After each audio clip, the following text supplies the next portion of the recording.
Yeah, I'll ditch too. Bye.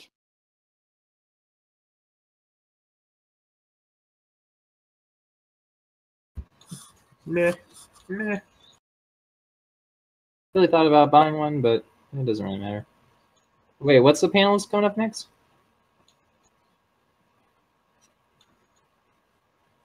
Yeah, I'm okay, honestly. All right, island expeditions, or as we I'll leave it up. them, I'm sure islands. over the This next is few a days it'll new be piece of brewing up, small and everyone group will eventually see content everything. But in Battle for Azeroth. We weren't going to send yeah, you have fun. across the sea to find new allies without stopping every once in a while to do Read some it good to me. old-fashioned looting and plundering of uncharted lands. But before we start talking about island expeditions or the Heart of Azeroth, or even I still have from earlier. Start by talking a little bit more about this substance azurite. I can hear it. The assault from the Legion has grievously wounded our planet. Yeah, I'm gonna deafen myself though. So occurring all across her surface. She's hemorrhaging her lifeblood. It looks like this sort of gold-blue substance that you see behind me. As it emerges, it crystallizes into these thrumming spires filled with power that reach towards the sky. There's incredible power inherent with the blood of Azeroth, which we're calling Azurite. But for the Alliance and the Horde, this is a little bit like being the first group to discover plutonium. While incredibly powerful, we're not entirely sure what all it can do. And some of those mysteries... I still don't understand how the Alliance or the Vindicar works off that shit. But what both sides do know is that it has the power to be incredibly destructive. And whichever faction has the most of this stuff in their coffers when war fronts break out is definitely going to have the upper hand. Now, the gnomes and the goblins aren't just going to let this awesome new source of power show up without immediately developing some technology that will allow us to pinpoint where these hemorrhages are locating or showing up all across Azeroth. So they're going to give you some maps showing uncharted islands off in the Great Sea that are filled with Azurite. As luck would have it, we've just made friends with the two groups that have the most powerful navies in the world, the Koltirans and the Zandalari. So you're going to log in and head down to the docks of your brand new hub city of Boralis for the Alliance, and Zuldazar for the Horde, and there you'll be conscripted by the Alliance to head off on an adventure. You're going to take one of their fastest ships and try to gather as much of that Azurite as you can. Of course, once you arrive on the island, you won't find that it's necessarily undefended. This giant crab that we see here is not a friendly crab. The denizens of the island will fight hard for the Azurite that they've already collected, because really every creature is drawn to this magical substance, even though they don't quite know why. So that was a little bit of the story behind your island expedition. Let's get down into some of the details. Island expeditions are 3-player scenarios, and they're role agnostic. This is something that we want to really play with this time around. If you want to bring in 3 tanks or 3 healers, we definitely want to support that. And we've learned a lot about individual class-based gameplay and rare spawn gameplay and world quest gameplay throughout the last couple of expansions. All of that knowledge we're applying here to give you an awesome experience no matter what group you come in with. They're intended to take about 15 to 20 minutes, and being role agnostic, you'll also have a relatively rapid queue. That means that just about any time of the day, you can hop in, queue up, and knock one of these out and grab some Azurite. And last but not least, the major goal here, of course, is to obtain Azurite, to fill up the hull of your ship and leave victorious with Azurite for your faction, but also some for yourself. Gaining Azurite comes in a wide variety of different sources. You can find it on Azurite nodes or seams. Creatures have been collecting it and gathering it up into chests, baskets, and bags. Like I said, everything's kind of drawn to it a little bit, and they don't want to let it go. It has this inherent power. You will fight creatures infused with Azurite. You'll save quest givers who have been collecting Azurite. And of course, you'll be fighting powerful bosses and taking their huge hordes of Azurite. And also much, much more, which we're going to get into in a little bit. Really, one of the prevailing design philosophies behind island expeditions is something that we're calling dynamic replayability. And I could describe that in a whole bunch of words, but it's going to be way more fun if I show you with pictures. All right, so imagine you and your friends queue up for an island expedition, and you arrive on this sort of idyllic tropical landscape. It's nice, you know, looks kind of like what you would expect an island to look like. It's the middle of the day, it's a pretty day. And today, you find the island is inhabited by a couple of hosen sitting next to a chest filled with azurite. To the left of them, you see a giant azurite-encrusted starfish. Of course, you can pick up the starfish and fling it at any enemy to disorient them and let you do extra damage to them for a little while. There's a couple of ambient crabs wandering around on the shoreline, and in the back right there, you see a creepy-looking hosen shrine. If you click on that shrine, it will give you a powerful buff, but every shrine buff also comes with a detriment, and you can't remove it until its duration expires. So you have to be sure that you want to really opt in to that gameplay, that extra difficulty. In this particular case, this shrine makes you do extra damage, but reduces your armor. In the back left, you see a very large crab that we saw earlier, who is guarding a huge spire of azurite. And as you can imagine, he's going to be one of the more powerful foes in the sort of scene that we created here. So what did we just craft? Really, what we've created is a puzzle. There is an optimal way to play through this scenario. So what do you think you would do? You would probably kill the hosen, you would take their chest, grab the starfish, maybe go to the shrine at that point, you would starfish the crab, which is a weird phrase to say, and then while he's disoriented, do a bunch of extra damage to him, maybe even killing him before he can hit you, so the debuff sort of portion of that shrine never even gets realized. And then you take his big chunk of azurite. Super cool, right? We solved this puzzle, we tactically worked our way through the game, and we found the most efficient path through this particular chunk of the island. Now imagine that you and your friends finished this island, you did great, you're victorious, and you queue up again. The second time you come to the island, it looks like this. Okay, same island. A little bit different time of day. It's pretty, it's dusk. And this time, a Sarok rare spawn and their band of Sarok have taken over the camp, slain the hosen, taken their chest, and that particular rare spawn is worth a huge amount of azurite. You'll notice that the starfish is now giant clams, of which there are 2. You can pick up one of those clams and fling it at an enemy to stun them. The shrine is in a different location, and it's a different shrine. And the turtles, or sorry, the crabs, rather, are a family of turtles now, in the very back right over there, who were crafted with some turtle eggs that you can click on to get an instantaneous heal. You can probably see where I'm going with this. Imagine that the third time that you queue up for the day, it is instead a dark and stormy night. Mogu necromancers have arrived on the back of powerful thundering cloud serpents, have taken over the entire island. All of the shrines are now cursed shrines. They do additional damage, but with a significant additional detriment.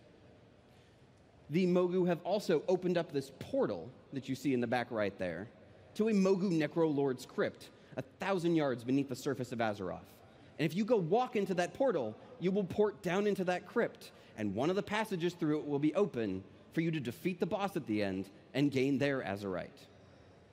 So what did we really just show you here? Every time you come to this space, the puzzle is different. The creatures are in different locations. The azurite is in different quantities and different spots. There are additional gameplay elements scattered throughout the world, and it's always a little bit different. All of these things are what you might call procedurally generated on the island space, so that every time you come here, you will find different creatures in different organizations with different amounts of azurite. You might find capture points that allow you to take over some long abandoned cannons on the side of a ship that give you a powerful extra ability on this particular island. You'll find chests and azurite nodes of all kinds of different quantities scattered everywhere, but always in a different combination, and different quest givers, consumables, shrines. Every island has at least 4 start locations. Every time we make a cave, it can be a different cave of a huge number of different possible caves. Pirates can show up in the middle of the island on great giant ships that you can then board and go down into and take their azurite. But we don't necessarily want to call this procedural generation. That harkens back to a world where maybe we would have a Hosen next to a Sarok, next to a Mogu, and it wouldn't tell a cohesive story. In all of those pictures we just showed you, really what we started with was telling a story, and then we generated the world afterwards. It's a little bit like going on an adventure and just filling in the blanks. We landed on a tropical island in the middle of the night, and it was inhabited by Mogu necromancers. We define what that story is for your island, and then we generate it for you in a way that always feels different. You're never sure where the next tactical location of Azurite is going to be located at. And that means that every time you come to this space, it's going to really get to that feeling of exploring uncharted lands and new territories that we want to get for the Battle for Azeroth. However, something Ian mentioned earlier, both the gnomes and the goblins have developed the technology to pinpoint these major sources of Azurite. So shortly after you arrive on this island, so will the other faction. You'll be facing off against 3 champions of the other team who are going after all of the same resources you are, and they just might defeat one of those bosses or snag one of those chunks of Azurite right out from under your nose. This provides a real time pressure to make those tactical decisions and play that puzzle efficiently that we think adds the icing to the cake of this system. We also really want to play around with the concept of those faction champions. If you're the Alliance, you want to face off against a real group of horde that feel like fun characters from that faction. You might be facing off against this group, the Spirits of Vengeance, a group of Darkspear loyalists who are out for vengeance for Vol'jin. They have a Shadow Hunter, a Witch Doctor, and a Berserker, exactly as you would expect from a group of powerful trolls. For the Horde, you might be facing off against the Wolf Pack, a group of Worgen out for vengeance for Gen Greymane, who are really good at sniffing you out. I know, terrible. But you might be thinking to me, okay, I've been playing this game for like a decade at this point. If I fireball this big Magneron right here, I know exactly what he's going to do. He's going to run right up to me, and he's going to punch me in the face. And then if I run really far away from him, he might run back to his spawn point. So you, game designer, I'm going to beat you at your own game, and I'm going to drag all of these NPCs off into a corner while the rest of my allies go and take over the island. That's an interesting problem. And spawning up a world where different resources can show up just about anywhere presents a lot of interesting problems for World of Warcraft AI. So what are the problems that we want to solve here? Well, first, we'd want to face off against foes that really had tactical ability usage. You'd want foes that would be able to get into a defensive formation sometimes. Maybe polymorph you, maybe sap your healer, and steal one of those Azurite nodes right out from under you.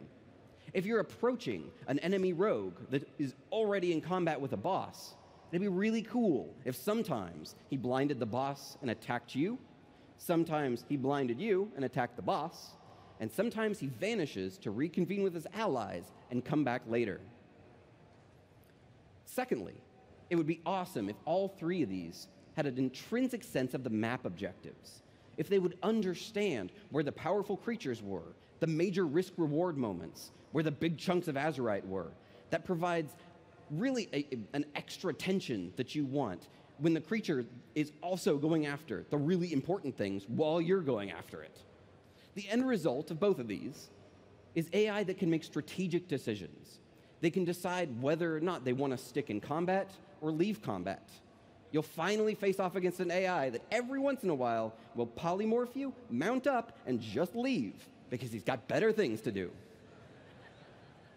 That's also one of the really fun parts about messing with this system is that you can create AI personalities. We could, for example, make an undead rogue named Sneaky Pete, who every once in a while, when he sees that you're getting in a little over your heads with one of those powerful creatures, might vanish, sprint over, sap your healer, and jump you.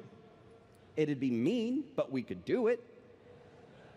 And it would be unlike any creature that you've already seen in World of Warcraft. And why? Because ultimately, there's a huge amount of unpredictability there. We've programmed a creature that we are calling advanced NPCs that can play their way through a procedurally generated space intelligently and can go into various different modes of combat that aren't just run up and punch you in the face.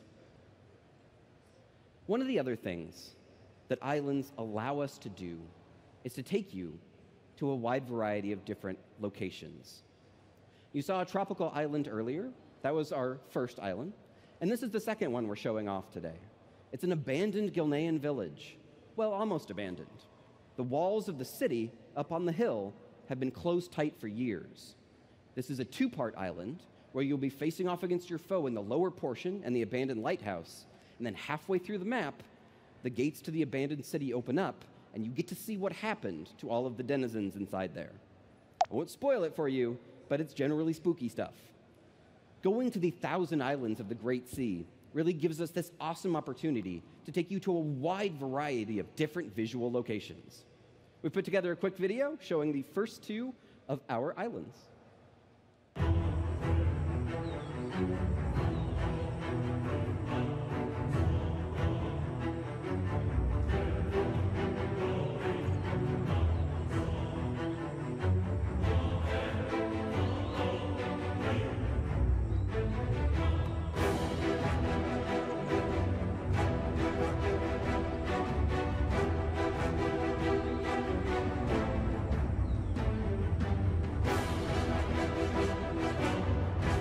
They better do 1,000 needles place.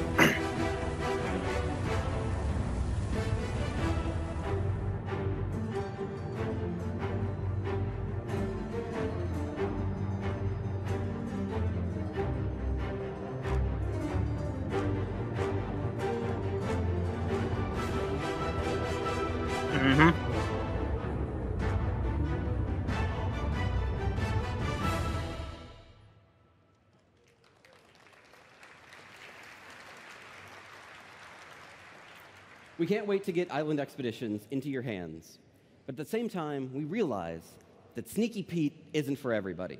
Some people are really going to enjoy facing off against really powerful AI that makes smart tactical decisions, and some people aren't. So we're happy to announce that we're planning on shipping this feature with 4 different difficulty settings. Normal, Heroic, Mythic, and Mythic Sneaky Pete is really, he's good, he's rude, he's really rude. And PvP. We think that absolutely one of the most fun ways to play this particular piece of content is facing off against 3 other players and really hearkening back to that sense of racing off against another player towards a mineral node and getting it right before them and getting to laugh. We think you're going to love this piece of content. We talked a whole lot about how you're going to gain Azurite, or one of the main sources of it. Now here to talk to you about what you're going to do with it, Russell Peterson.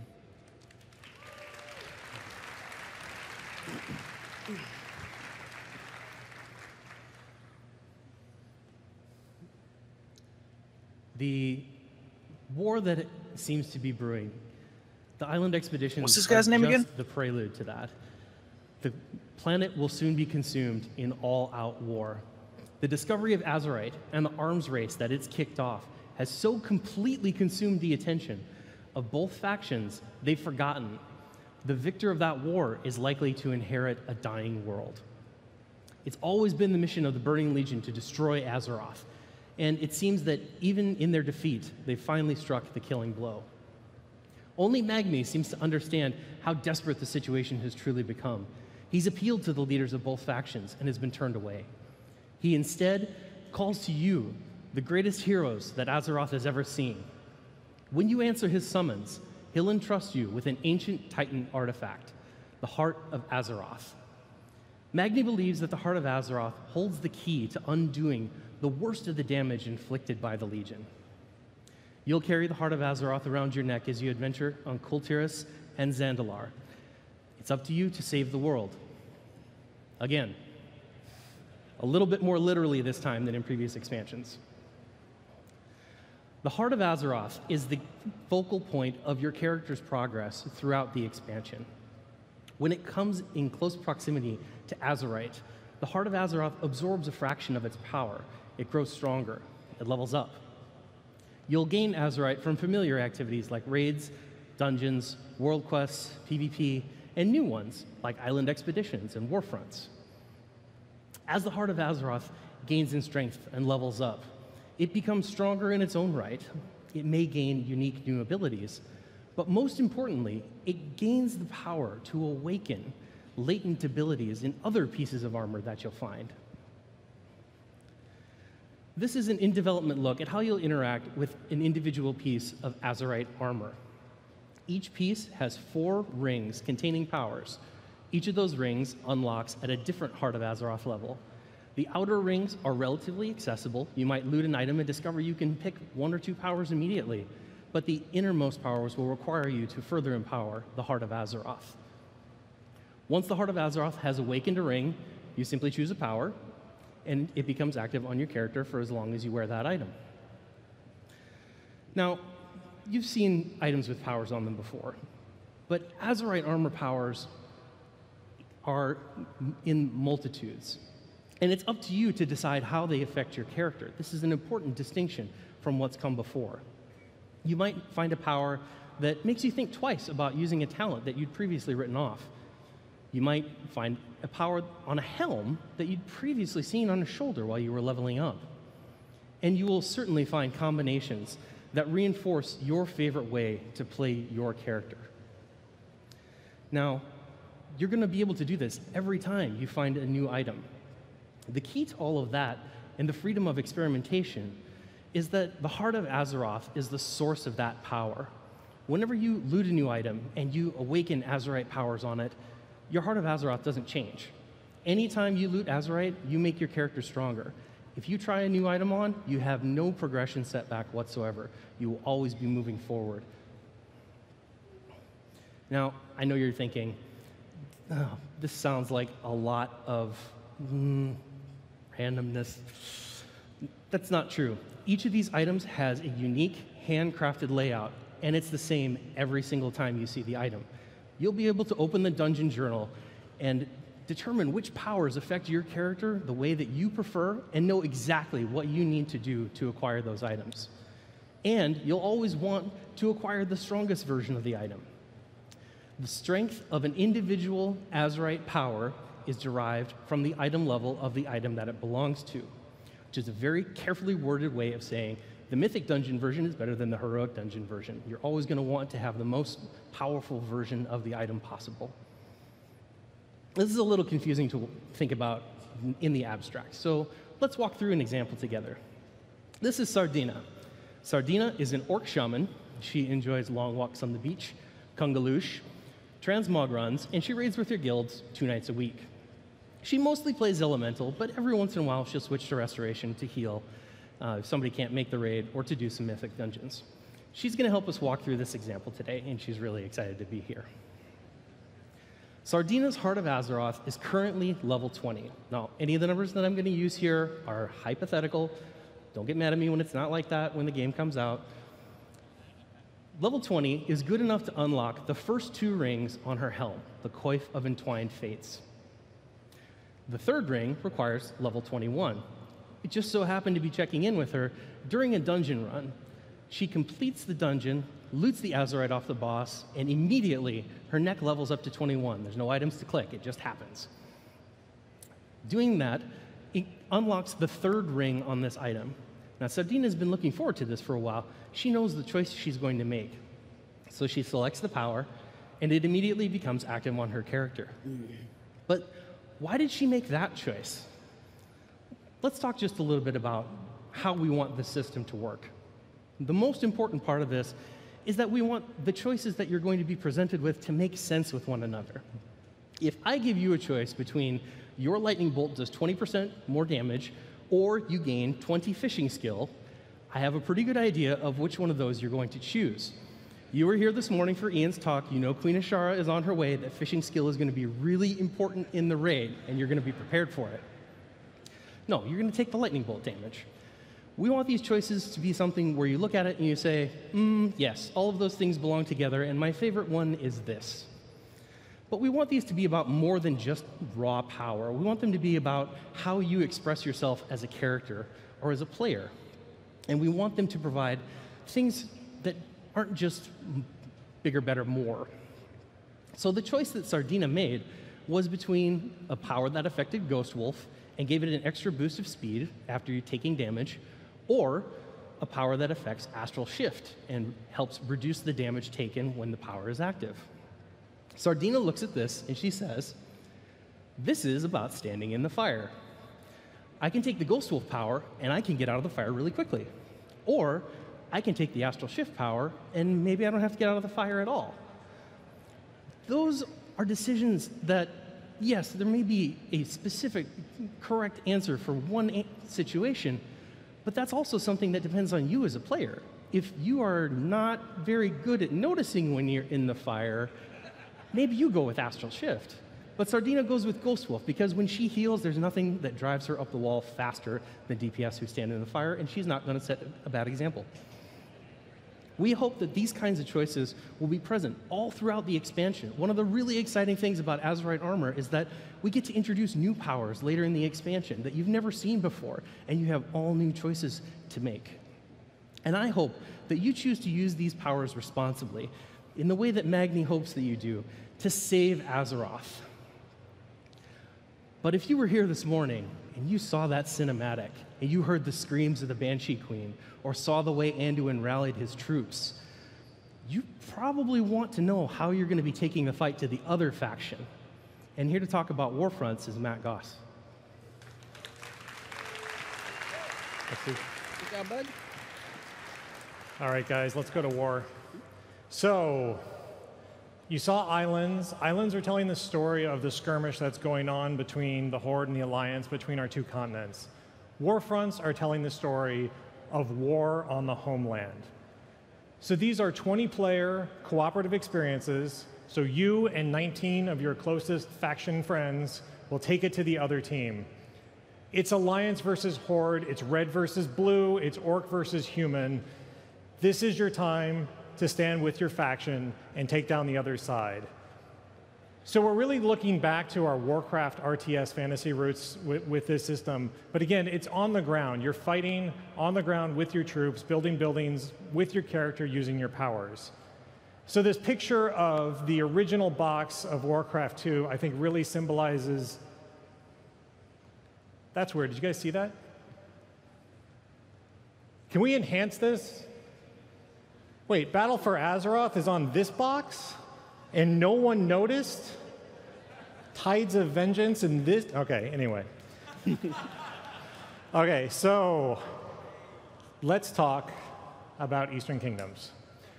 So what you saw in the cinematic, Undercity lies in ruins now. Okay, you're right, wait. More ruins. I guess it was already kind of messed up before, but definitely more ruins at this point. So this means that Alliance have control over Eastern Kingdoms. It is very close to falling to the full Alliance. The fight is going to end, or the fight is going to continue, I should say, in Arathi Highlands, where the remaining members of the Horde will face off against the Alliance pushing north. All right, so for the Alliance, why is this important? Well, the Undercity isn't defensible. The Horde is still up to the north, and they're still angry. Silvermoon City is up there. It's a zone boundary away. There's like a loading screen, but they can probably make it through. Probably make sure. And this is a place you can make a stand and cut off the north. Now, for the Horde, you got to make a stand here. You've already lost your most defensible position. This is your time to prevent the Alliance from building up. It's also a great place to launch attacks on Gilneas if we were to do such a thing. So the first warfront that we're going to have in Battle for Azeroth is Stromgarde, the fight for Stromgarde. Okay, that's the original version of Stromgarde. That's the new version of Stromgarde. So we're still working on the map, so it'll probably change as we get through it all, but it's very cool. So Alliance, you're going to try to reclaim the original seat of Stromgarde and use it to defend yourself against the Horde. So the first thing you're going to do when you get to a warfront is you're going to establish your base. So for Alliance, you're going to build a town hall. For Horde, you're going to build a Great Hall. After that, you're going to do one of two things. You're going to start gathering resources, and you're going to start taking territory. Resources are very important to the game, just like they were in the original RTS. You got to collect lumber, you got to collect iron, and you got to put those together to build buildings. Territory is also very important, because territory will unlock new buildings and new research and new available opportunities that you can take on the battlefield. All of that iron and lumber that you're building and a fantastic flannel progression system that you'll have for chopping down trees, you're going to build your base. So this is actually the original Warcraft 3 tech tree for Horde. We are trying to follow this as close as we can because we think it's awesome. So you're going to build a Great Hall. You're going to build a barracks, and from the barracks you're going to train troops. You can build an armory, which upgrades your troops. You can build a spirit lodge to build shaman. All of those things will be important for the fight. If you're Alliance, you're also going to build a barracks, but it will be riflemen and footmen and knights, just like the original RTS. So I know what you're thinking. You're thinking, cool, building bases with 19 other people sounds super fun. I'm sure we'll all decide the right buildings to choose, and it'll go fine. So the way this works is you actually get to gather your resources for yourself, and then you can contribute them to which building you want to build. Whenever that building has enough resources to build, peons will start running over and putting it together. So the choice is made by everyone. If you work together, you're going to build buildings faster, you're going to go through it, but nothing is lost. With those buildings, you now need to build your army. So each building that you build that builds units, like the barracks, you'll be able to build those grunts and footmen, and you'll send them to the front line. When you build them, they'll take off running to the front. But you should be there with them. You need to lead them into battle. You're going to the enemy gates, you're destroying their walls, you're killing their commander. That's what you need to do, and you need an army to do that. But again, you're not the only one here. The other side is also there. They also want to build an army, and they might have already built an army. They also want to take your gates down. They also want to crumble your walls and kill your commander. So not only are you taking territory and gathering resources, you're also defending. You need to defend the territory that you take. You need to defend your base, or else you'll lose. So each time you play through a warfront, we're trying to look at different systems to make it feel different. One of the ones we're really excited about is this concept of different enemy commanders. Again, going back to that original Warcraft fantasy. So imagine you have a human commander that you're fighting against as Horde. He might have upgraded knights and footmen that he sends all the time. Or you could have a dwarven commander who has upgraded riflemen and also has a special unit that no other commander has, a dwarven mortar team. You're also going to be able to research new war technology outside of the warfront so that you can bring it in the next time you play. And finally, we're actually having these battlefield events prop up while you're playing the game. So let's say one of your games, a goblin merchant shows up, and he offers to pay for some mercenaries to fight for your side. That is all we have to show for warfronts today. Moving to the next topic, social features. So when we looked at Battle for Azeroth, and we were trying to get to, we really found an opportunity with social features. Our goals were really pretty simple, I think. We really like the social structures that you guys have. We love guilds. We hope you guys love guilds too. But we found we could make it easier to communicate, make it easier to make connections and keep connections in the game. So your social structures that you might have right now, let's say that you have a guild. You have a raid group that may meet Wednesday nights. Maybe you do PvP during the week. You also, on the weekends, you do pre-made group finder for your raided battlegrounds and your Mythic Keystone dungeons. If all of these social structures take place in a guild, you're probably doing okay. Otherwise, you're probably looking at other apps or other ways to manage those connections and keep in contact.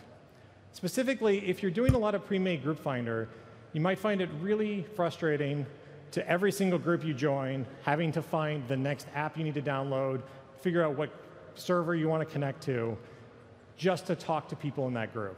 So the first thing we're going to do is we're going to integrate Battle.net voice into World of Warcraft. So this is the same voice that Overwatch uses, so it's the same quality and the same, it should be the same easy to use.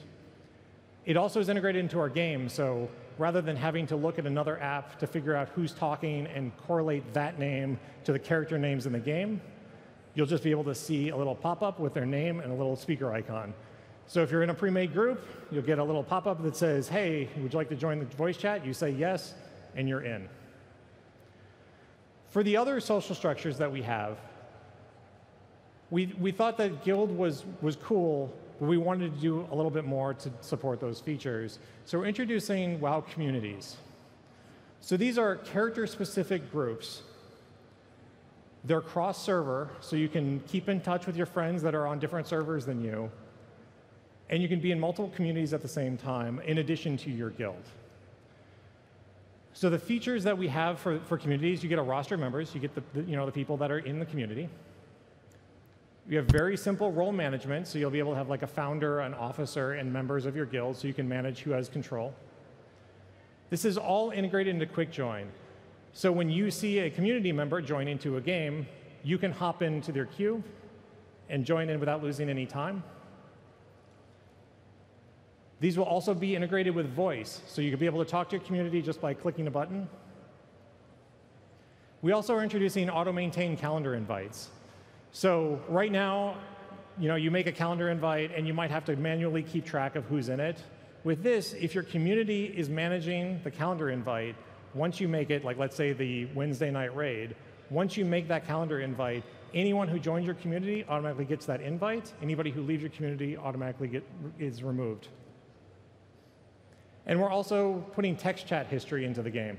So let's say that you are playing, you have to go for an hour, and then you come back an hour later. You'll be able to see all of the history of every community that you were listening to or that you were talking to in chat and be able to catch up with the conversation right away. So you're probably thinking, those sound great. I wish I had those in the guild. So all the new things for guilds will actually be in Battle. Can't talk shit about you anymore. So voice integration, automating calendar invites, and text chat history will be part of your guild. So, yeah, it's cool.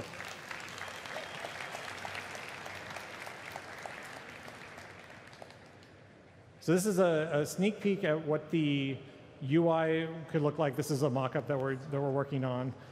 So you can see at the top, that's your guild. So this is a redo of the guild panel. You can see the chat that's going on inside. When you actually see the chat, you can also pipe the chat back into your normal chat frame, so /G will still be there, and you can take your communities and make it /1/2. You'll also see the rated BG team and the Friday raid group as communities that you have. And that last box, which is a little bit different, is actually Blizzard Battle.net groups. So a couple weeks ago, Battle.net groups went live, so you can make friends with all of your BattleTag buddies. So now you'll be able to see those in the WoW client as well. All right. That is all we have today. Thank you guys so much. We're really, really excited to get this expansion in your hands. I know you guys want to play too. So tomorrow here, we have Q&A at 4 o'clock. You can submit all of your questions at the Dark Moon Fair. Also, there's an art panel tomorrow at 12:45 on the Legendary stage. You should go check that out too. Thank you guys. Thank you so much. Have a great BlizzCon.